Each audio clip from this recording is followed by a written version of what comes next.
Sa ngalan ng Ama, ng Anak at ng Espiritu Santo. Amen. Sumainyo ang Panginoon. At sumaiyo rin. Mga kapatid, bakit ba tayo minsan nahihirapan sa buhay? Dahil ba may kasalanan tayong ginagawa? Marahil, baka hindi natin lang sinusundan ang kagustuhan ng Diyos. Naririnig natin ang kanyang tinig. Pero minsan mas malakas pa ang boses ng takot. Minsan nararamdaman na natin kung anong pinapagawa ng Diyos sa atin. Pero mas nangunguna pa ang ating sariling kagustuhan, ang ating pride. Pero magpasalamat tayo sa Diyos kasi hindi niya tayo titigilang kausapin. Hindi titigil magpapadala ng maraming tanda ang Diyos sa atin para makausap niya tayo, para mahipo ang ating puso, para baguhin niya tayo, at para magawa natin ang kanyang kagustuhan. Dahil ang pagbabasbas ng Diyos ay nagsisimula sa pagsunod sa Kanya. Minin natin ang napakaraming beses na kung saan naging matigas ang ating ulo, nagbingi-bingian tayo sa Kanya, ang mga pagkakataon na kung saan naging mataas din ang ating loob. Tayo magpakumbaba, hilingin natin muli ang Kanyang awa para makita tayong karapat-dapat makatanggap sa mga banal na misteryo. Inaamin ko Sa makapangyarihang Diyos at sa inyo mga kapatid, na lubha akong nagkasala sa isip, sa salita, sa gawa at sa aking pagkukulang. Kaya isinasamo ko sa mahal na Birheng Maria, sa lahat ng mga anghel at mga banal at sa inyo mga kapatid, na ako'y ipanalangin sa Panginoong ating Diyos. kawan tayo na makapangyarihang Diyos, patawarin tayo sa ating mga kasalanan, patnubayan tayo sa buhay na walang hanggan. Amen. Panginoon, kaawaan mo kami. Panginoon, kaawaan mo kami. Kristo, kaawaan mo kami. Kristo, kaawaan mo kami. Panginoon, kaawaan mo kami. Panginoon, kaawaan mo kami. Manalangin tayo. Ama naming makapangyarihan, tungayan mo ang iyong sumasambang sambayanan upang ang pagpapakasakit na kusa naming pinagtitiisan ay magdulot ng kabutihan sa aming kalooban at gawang mapagmalasakit ang aming ugalit asal sa pamamagitan ni Jesucristo kasama ng Espiritu Santo magpa sa walang hanggan. Amen.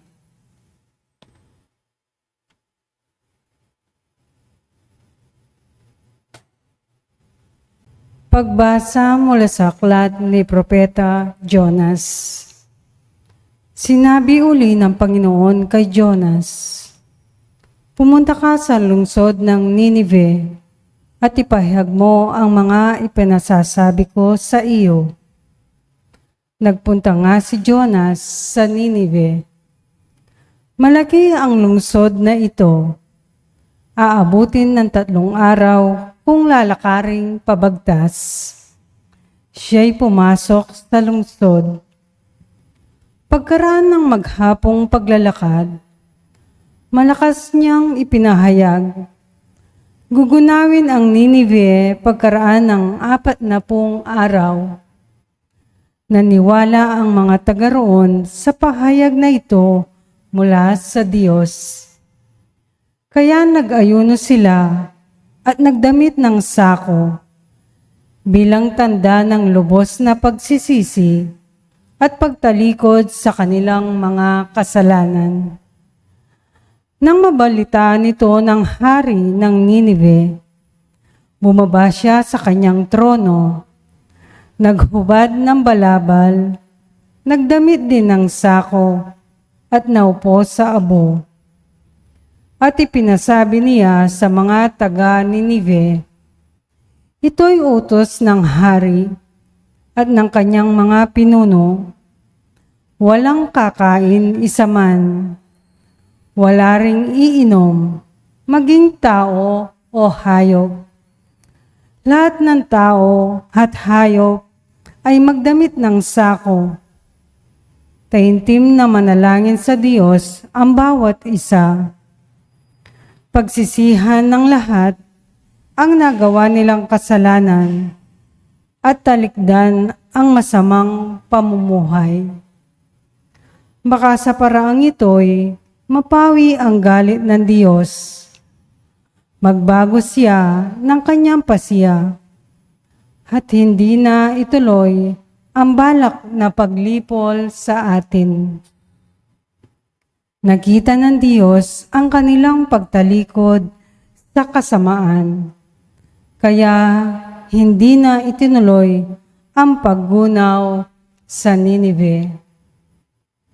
Ang salita ng Diyos. Salamat sa Diyos. Diyos ko, iyong tinatanggap, pakumbabat pusong tapat.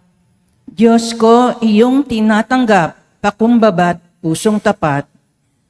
Ako'y kaawaan o mahal kong Diyos, sang-ayon sa iyong kagandahang loob. Mga kasalanan ko'y iyong pawiin, ayon din sa iyong pag-ibig sa akin. Hugasan mo sana ang aking karumhan, dalisayin mo ang aking kasalanan. Diyos ko, iyong tinatanggap, pakumbabat, pusong tapat. Isang pusong tapat sa aking likhain. Bigyan mo, O Diyos, ng bagong damdamin. Sa iyong harapay, huwag akong alisin. Ang Espiritu mo ang paghariin. Diyos ko, iyong tinatanggap, pakumbabat, pusong tapat. Hindi mo nanais ang mga paghandog. Sa hahing sinunog, di ka nalulugod. Ang handog ko, O Diyos, na karapat-dapat, ay ang pakumbabat pusong mapagtapat. Diyos ko, iyong tinatanggap, pakumbabat, pusong tapat.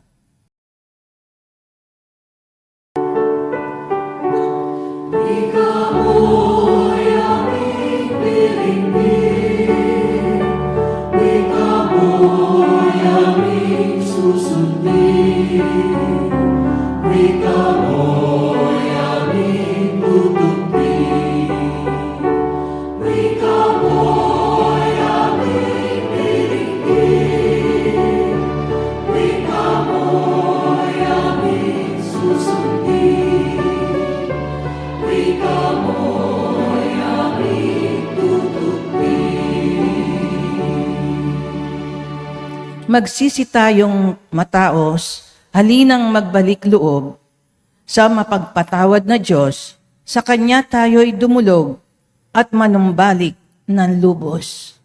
Sumainyo ang Panginoon. At sumaiyo rin. Ang mabuting balita ng Panginoon ayon kay San Lucas. Papuri sa iyo, Panginoon. Nung panong yon, samantalang dumaragsa ang mga tao, sinabi ni Jesus, napakasama ng lahing ito. Naghahanap sila ng palatandaan mula sa langit. Subalit walang ipapakita sa kanila maliban sa palatandaang inilarawan na nangyari kay Jonas. Kung paano naging isang palatandaan si Jonas sa mga taga Ninive. Gayon din naman magiging isang palatandaan sa lahing ito ang anak ng tao. Sa araw na paghuhukom, titindig ang reyna ng timog laban sa lahing ito, at sila'y hahatulan niya ng kaparusahan. Sapagkat nanggaling siya sa dulo ng daigdig upang pakinggan ang karunungan ni Solomon. Ngunit higit di hamak kay Solomon ang naririto. Sa araw ng paghuhukom ay titindig ang mga taga-Ninive laban sa lahing ito at hahatulan ng kaparusahan, sapagkat nagsisi sila dahil sa pangangaral ni Honas. Ngunit higit na di hamak kay Honas ang naririto. Mga kapatid, ang mabuting balita ng ating Panginoon. Pinupuri ka namin, Panginoong Heso Kristo. Magandang araw po muli sa inyong lahat. May tanong lang po ako. Naranasan niyo na po ba na para bang kinakausap ka ng Diyos? Yung bang parang may paulit-ulit kang naririnig sa puso mo? Hindi naman pong boses na literal, ha? Para bang may kutob ka, may bulong sa iyong damdamin. Para bang may pinapaalala ang Panginoon sa iyo. Naranasan niyo na po ba yon? Ako po, minsan, nararanasan ko po yan. Meron po mga pagkakataon na kung saan prepared na ako sa aking homily. Ayos na po, planchado na, ready na. Pero habang nagbabasa po yung lektor dito sa harap, ako po ay nakaupo doon. Para bang merong ibang pinapaisip ang Diyos sa akin. At doon po nagsisimula ang labanan sa aking kalooban. Habang tahimik po ang simbahan, nakikinig sa salita ng Diyos, ako naman po nakikipag-away sa Diyos. Kasi sinasabi ng Diyos, itong sabihin mo. Habang ako naman po, sinasabi ko sa Diyos, Lord, prepare na ako eh. At dagdag ko pa, Lord, baka magkamali ako sa aking sasabihin, nakakaya. Lord, baka hindi ko kayang tapusin ang aking homily. Baka wala pong landing yan. Baka maboring yung mga tao. Pero, para ba sinasabi pa rin sa akin ng Diyos, sa puso ko, magtiwala ka. Kasi, hindi naman ikaw yung nag-homily. Ako. At alam niyo po, pag sinusunod ko yung pinapaisip ng Diyos, pag merong inuutos ng Diyos sa akin na i-homily ko, minsan hindi po ako komportable. Feeling ko po, sabog ang explanation ko. Sa totoo lang po, hindi ako masaya na nagsesermon kapag hindi po talaga ako prepared na prepared. Pero minsan, naranasan ko po ito pagkatapos ng misa. May lumapit po sa akin, isang tao, at maluha-luha pa nga siya eh. Sabi niya, Father, salamat po. Sobrang na-touch po ako dun sa sermon niyo, dun sa homily niyo kanina. Para bang ako yung kinakausap ng Diyos. At doon ko po naiintindihan. Kapag nagsasalita ang Diyos, kailangan sumunod ako. Kasi hindi lang yon para sa akin, para ito talaga sa iba. Amen? Mga kapatid, lahat po tayo kinakausap ng Diyos araw-araw. Ang problema lang, marami sa atin nagbibingi-bingian. O kaya naman, marami po sa atin distracted sa buhay. Minsan, una mo pang pinakikinggan yung iyong notifications, yung iyong mga text messages. Mas nauuna mo pang pinakikinggan, binabantayan, yung iyong mga worries, yung iyong mga anxieties, yung iyong takot. Minsan, mas malakas pa yung boses ng iyong pride. Di po ba? Pero, ang boses ng Diyos, tandaan niyo po, mahina lang. Mahinahon, tahimik. Remember that God speaks to us in silence. The language of God is silence. Kaya nga po, ang panahon ng Kwaresma, it should be a long retreat, a long recollection. At ano po ang ginagawa sa retreat at recollection? Nananalangin. At paano ka tunay na makakapagdasal at mananalangin? Sa pamagitan lang ng pananahimik. Amen? Hindi mo maririnig ang tinig ng Diyos kung hindi ka hihinto, tatahimik, at makikinig sa Diyos. Pero para makinig ka ng mabuti, kailangan yung puso mo malinis. Hindi po ba? Yung puso mo kailangan handa palagi sa Diyos. Amen? Bakit kailangan po ba? Kailangan nating makinig sa Diyos. First, because God will not give up on you. Tingnan niyo po si Propeta Jonah. Tinawag po siya ng Diyos. Pero tumakas siya. Umiwas siya. Ayaw po niyang sumunod. At may mabuti pong dahilan, si Propeta Jonah, bakit ayaw niyang sundan ang Diyos? Dahil naman, utos ng Diyos, pumunta siya sa Nineveh.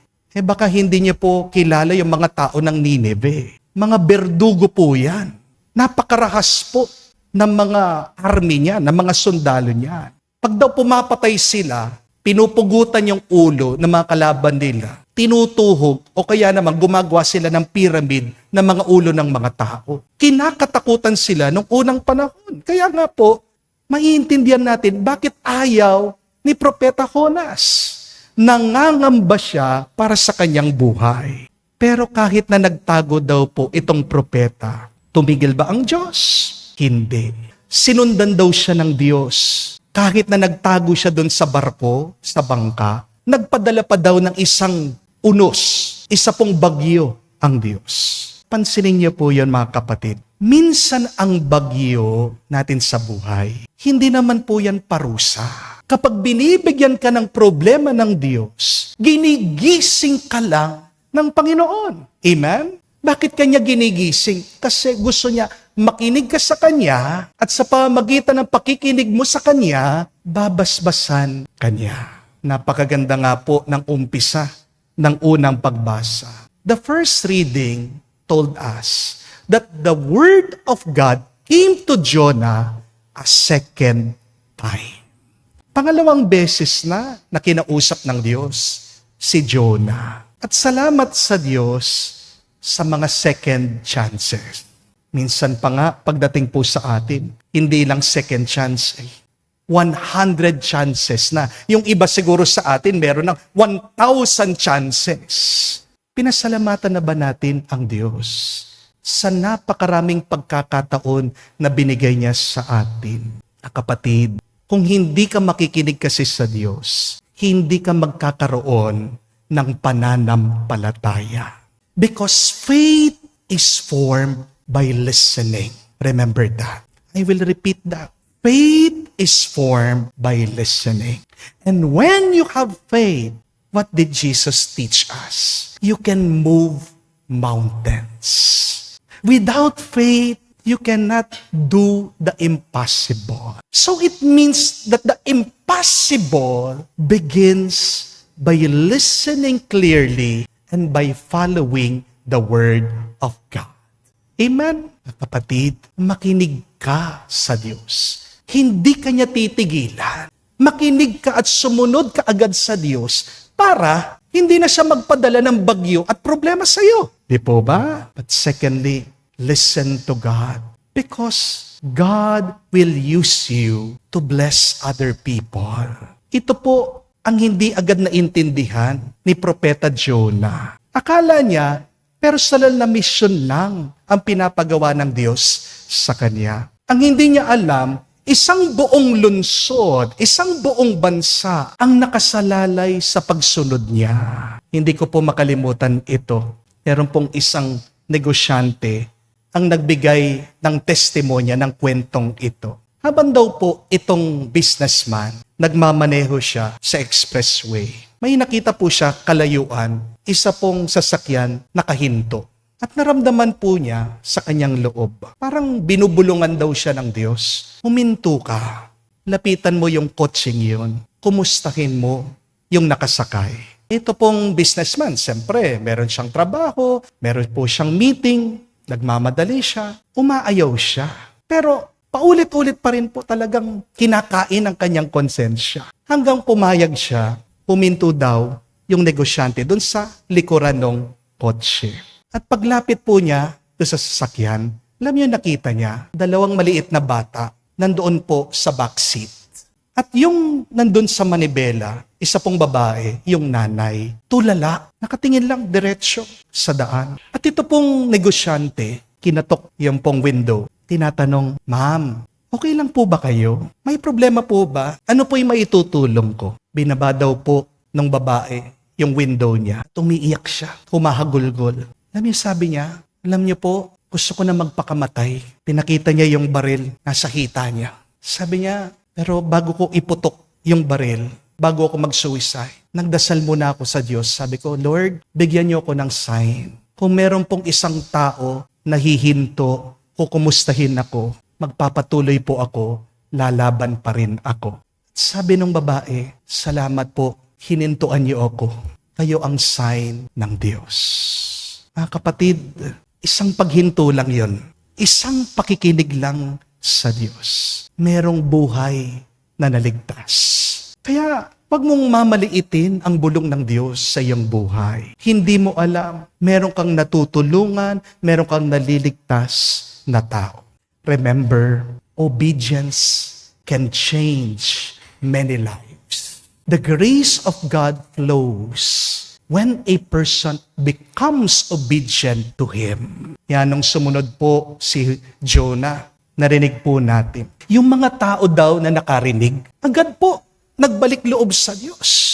At hindi niyo po ba napansin? Kumalat yung mensahe, yung salita ng Diyos, nakarating sa hari. Hari na yan, ha?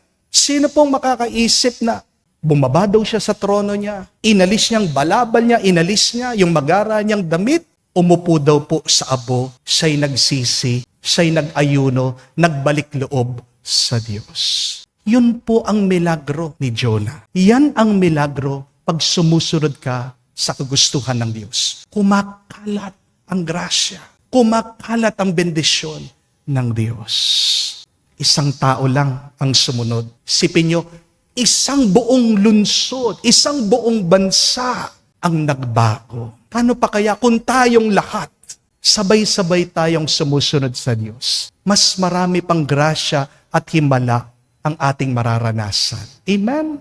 Ganito kumikilos ang Diyos.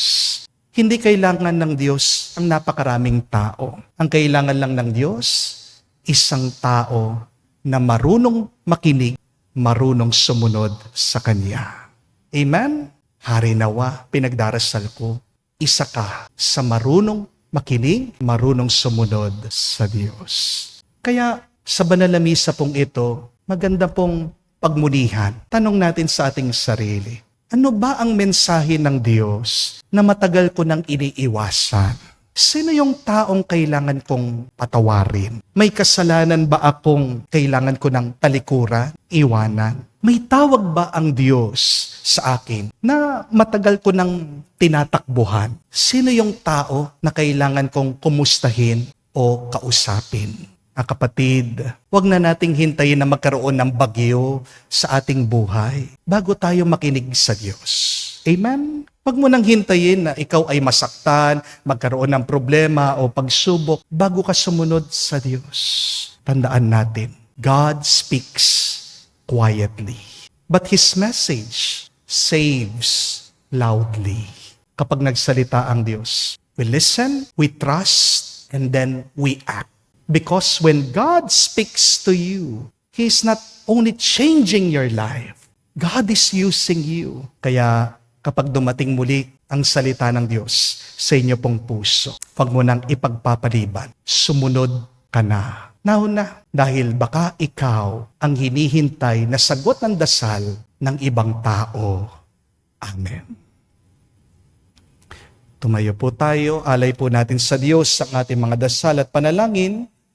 Natuklasan ni Jonas na hindi maaring takasan ang Panginoon.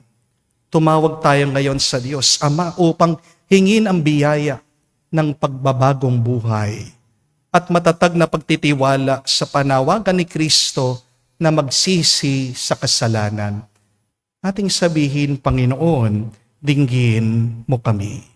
Panginoon, dinggin mo kami.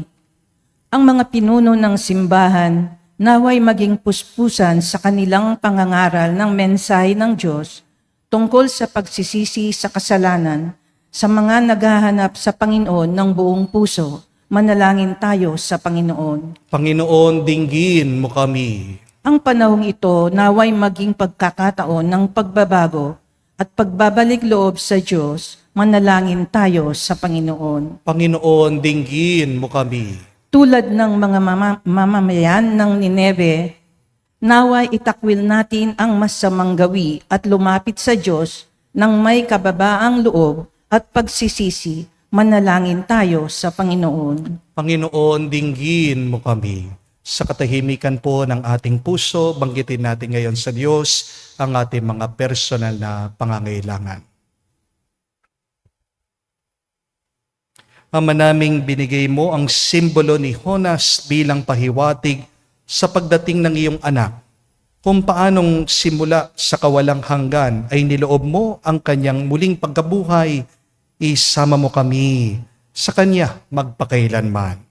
Hinihiling namin ito sa pamamagitan ni Kristo, aming Panginoon. Amen.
Manalangin kayo mga kapatid para ang ating mga paghahain ay kalugdan ng Diyos, amang makapangyarihan. Tanggapin nawa ng Panginoon itong paghahain sa iyong mga kamay, sa kapurihan niya at karangalan, at sa ating kapakinabangan at sa buong sambayanan niyang banal. Ama naming lumikha, ang iyong mga kaloob ay aming inihahain upang aming sambahin ang ngalan mo. Mapagsaluhan nawa namin ito sa pakikinabang bilang tagapagdulot ng iyong walang maliw na kagalingan. Sa pamagitan ni Jesucristo kasama ng Espiritu Santo, magpa sa walang hanggan. Amen. Sumayo ang Panginoon. At sumaiyo rin, Itaas sa Diyos sa inyong mga puso at diwa. itinaas na namin sa Panginoon. Pasalamatan natin ang Panginoong ating Diyos. Marapat na siya ay pasalamatan. Ama naming makapangyarihan, tunay nga marapat ikaw ang aming pasalamatan sa pamagitan ni Jesucristo na aming Panginoon. Sa pagbabakasakali mong kami bubuti, sinugo mo si Jesucristo upang pangunahan kami. Bilang pagsunod sa iyong atas na bigay, pinahayag ng iyong anak ang iyong kalooban na mga apit dukha ay kanyang damayan. Ngayon ay iyong inihahandog ang pagkakataon aming maisaloob, ang kanyang ganap at pusang paglilingkod upang sa iyo'y lagi kaming makasunod. Kaya kaisa na mga anghel nagsisiawit ng papuri sa iyo nang walang humpay sa kalangitan. Kami nagbubunyi sa iyong kadakilaan.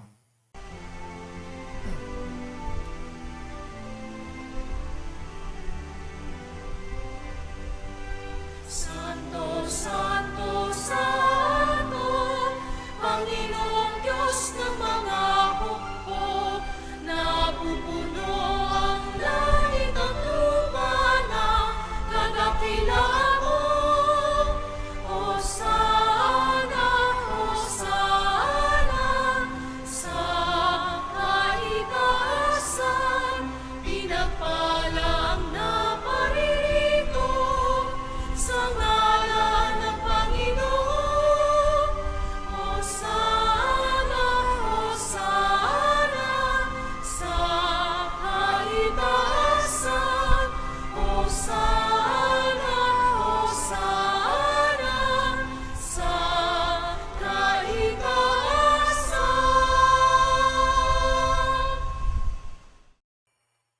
Ama naming banal, ikaw ang bukal ng tanang kabanalan. Kaya't sa pamagitan ng iyong Espiritu, gawin mong banal ang mga kaloob na ito upang para sa amin maging katawan at dugo ng aming Panginoong Heso Kristo.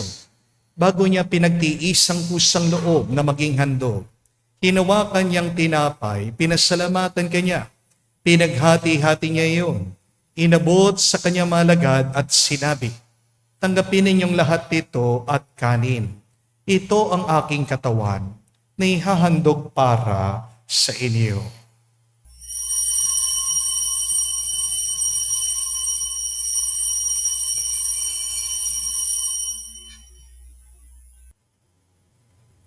Gayon din naman nang matapos ang hapunan, hinawakan niya ang kalis. Muli kanyang pinasalamatan.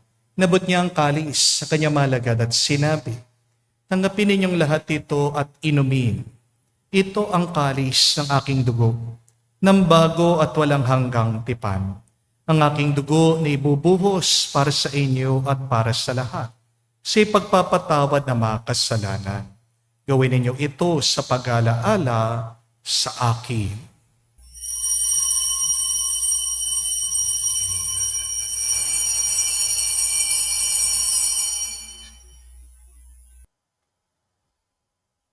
Ang misteryo ng pananampalataya.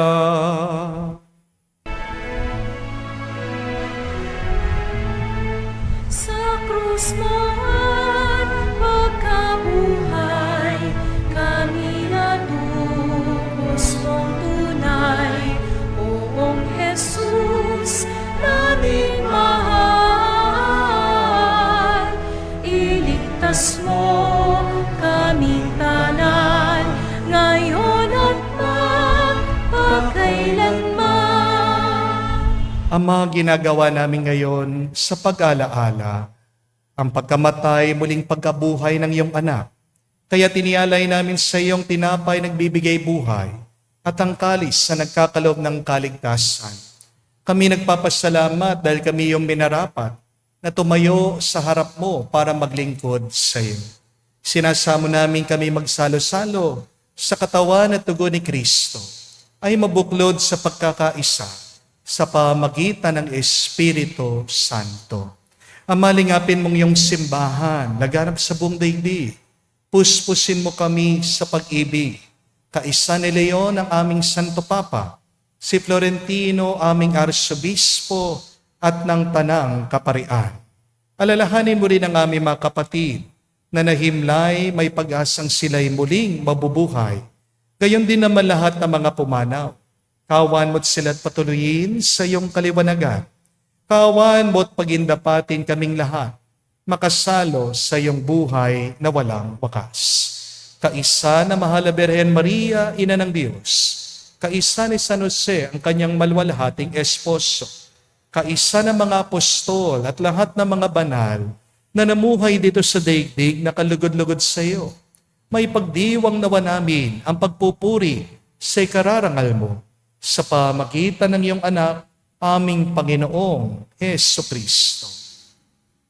Sa pamamagitan ni Kristo, kasama niya at sa Kaniya, ang lahat ng parangal at papuri ay sa iyo, Diyos Ama, makapangyarihan, kasama ng Espiritu Santo, magpasawalang hanggan.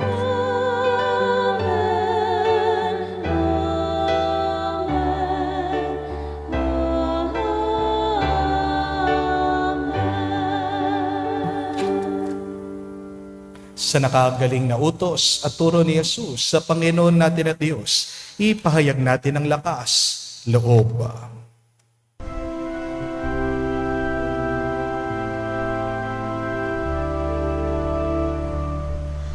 Ama namin, sumasalangit ka, sambahin ang ngalan mo, mapasa angin ang kaharian mo,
Hinihiling namin kami, Adya, sa lahat ng masama, pagkalooban ng kapayapaan araw-araw, ligtas sa kasalanan, ilayo sa lahat ng kapahamakan, samantalang aming pinanabikan ang dakilang araw ng pagpapahayag ng tagapagligtas naming si Jesucristo. Sapagkat iyo ang kaharian at ang kapangyarihan at ang kapurihan magpakailanman. Amen. Panginoong Jesucristo, sinabi mo sa mga apostol, kapayapaan ang iniiwan ko sa inyo. Ang aking kapayapaan binibigay ko sa inyo. Tunghayan mo ang aming pananampalataya at huwag ang aming pagkakasala. Pagkalooban mo kami ng kapayapaan at pagkakaisa ayon sa iyong kalooban, kasama ng Espiritu Santo, magpa sa walang hanggan. Amen. Kapayapaan ng Panginoon ay laging sumainyo. At sumaiyo rin. Magbigayan po tayo ng kapayapaan sa bawat isa. Isuin niyo po, kapayapaan po sa inyong lahat.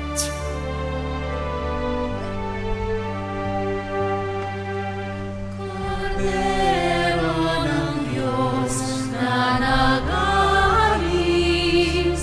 ng mga kasalanan ng sanlibutan, maawa ka sa amin. Maawa ka sa amin. Cordero ng Diyos na nag-aalis ng mga kasalanan ng sanlibutan, maawa ka sa amin. Maawa ka sa amin. Cordero ng Diyos na nag-aalis ng mga kasalanan ng sanlibutan, ipagkaloob mo sa amin ang kapayapaan. Mga kapatid, naririto ang ating Panginoong Jesucristo, ang Kordero ng Diyos. Siyang nag-aalis sa mga kasalanan ng sanlibutan. Mapalad tayong lumalapit sa piging ng Kordero. Panginoon, hindi ako karapat-dapat na magpatuloy sa iyo, ngunit sa isang salita mo lamang ay gagaling na ako.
Love and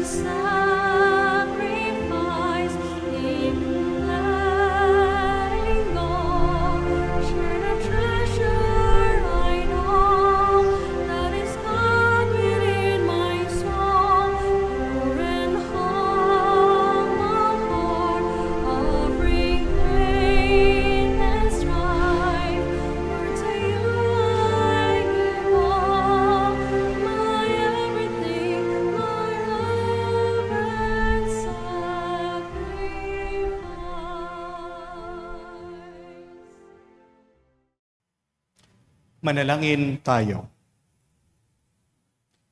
Ama naming mapagmahal, hindi mo kami pinagsasaawang pagsaluhin sa iyong banal na piging.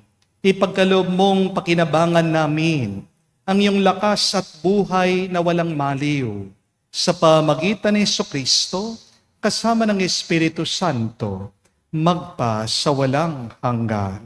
Amen. May tanong lang po ako sa inyo. Gusto niyo po bang pinakikialaman? Ayaw niyo, no? Pero pag matanda na kayo, pag mag-isa kayo, di ba, naghahanap kayo, sana may makialam naman sa akin. Sana may mangumusta naman sa akin. When nobody is checking on you, that is loneliness. That is misery. Napasalamat ka kung pinakikialaman ka pa ng asawa mo. Sa ibig sabihin, mahal ka niya. Pasalamat ka pag merong pang nagsesermon sa'yo, tinuturuan ka, pinagsasabihan ka, kaysa doon sa wala nang pumapansin sa'yo. Di po ba? Huwag natin mamasamain yung pagsasalita ng ibang tao sa atin. Ganyan din.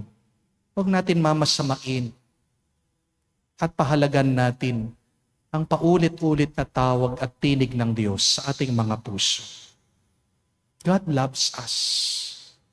And the sign that He loves us is His constant communication, talking to us. Kaya ang tanong, ano yung mensahe ng Diyos sa'yo? Anong pinapagawa ng Diyos sa'yo ngayon? Ano ang sinasabi ng Diyos sa'yo na kailangan mong gawin? Gawin mo yan. Huwag ka na maghihintay na magpadala siya ng problema, ng bagyo sa'yo, bago ka magising. Kasi ang pagsunod mo sa Diyos, ikaw din naman ang pagpapalain. Di po ba?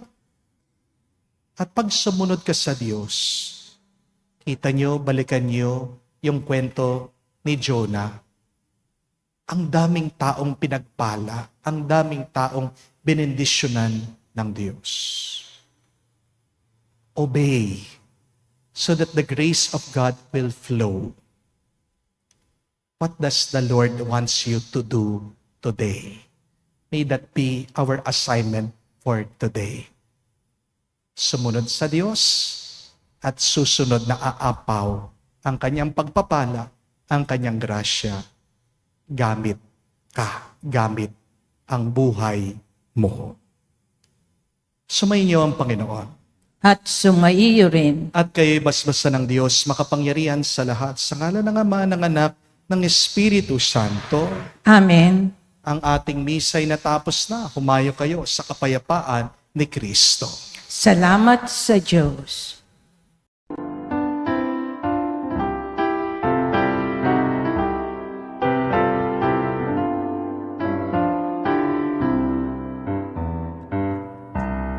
Magsisi tayong mataos, halinang magbalik loob sa mapagpatawad na Diyos. Gutom tayo maniluhod na may abot sa kungsod.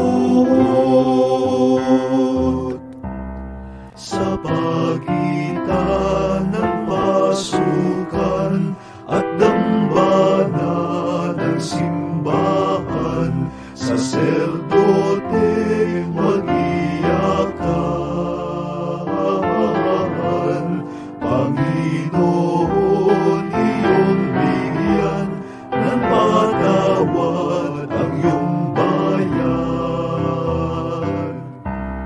Magsisi tayong mataos, halinang magbalik loob sa mapagpatawad na Diyos.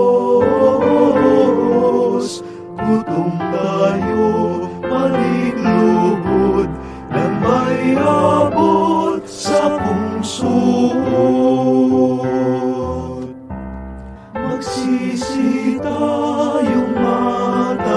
Diyos, halinang magbalik loob sa mapagpatawad na Diyos.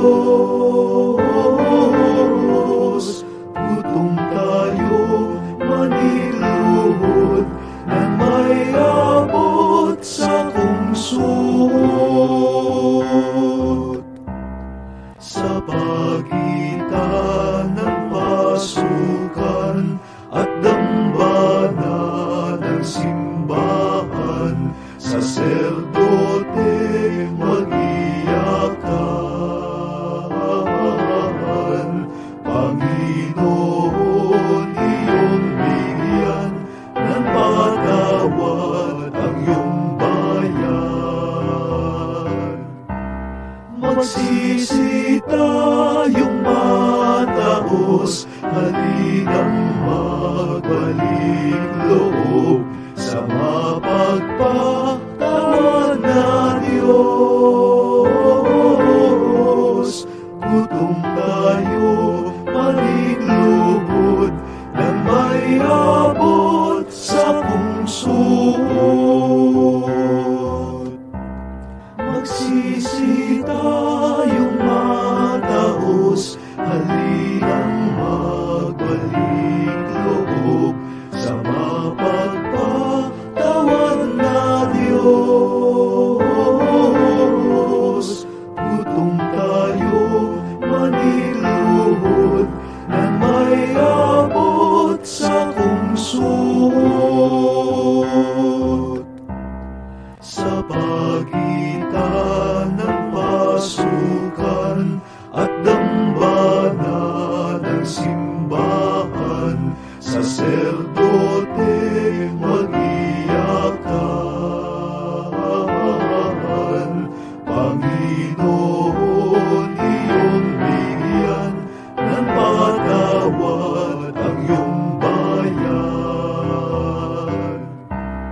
Magsisi tayong mataos, halinang magbalik loob sa mapagpatawad na Diyos. Gutom tayo, maligluhod, nang may abot sa pungsod. Magsisi